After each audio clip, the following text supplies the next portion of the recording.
نبی پاک علیہ السلام نے فرمایا جنت میں بھی کچھ لوگ اللہ کی بارگاہ میں عرض کریں گے یا اللہ بڑی دیر کے فارغ ہیں، کھیتی باڑی کرنے کی اجازت نہیں دے دیتا۔ جنت میں بھی کچھ بندے کہہ دیں گے۔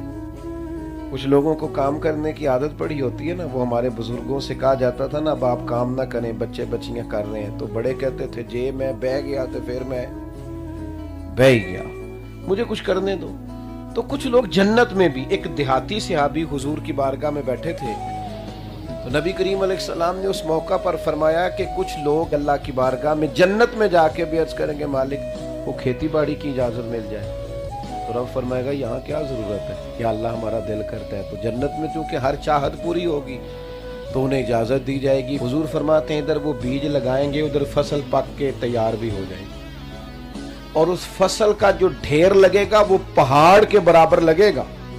تو وہ دیہاتی صحابی پتہ حضور سے کیا کہنے لگے یا رسول اللہ یہ قریشیوں یا انصاریوں میں سے لوگ ہوں گے، وہی ہیں زیادہ کھیتی باڑی کے شوقین، ہم تو نہیں ہوں گے۔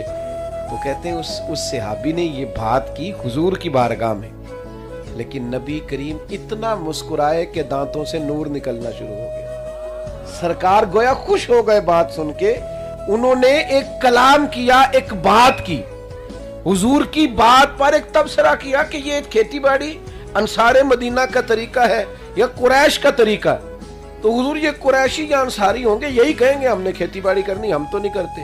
حضور نے بات سنی اور محبوب کے باقاعدہ، اچھا اب ذرا اس کی تفسیر دیکھیے اعلیٰ حضرت کیا فرماتے ہیں۔ فاضل بریلوی فرماتے ہیں یہ جو حضور کے دانت ہیں نا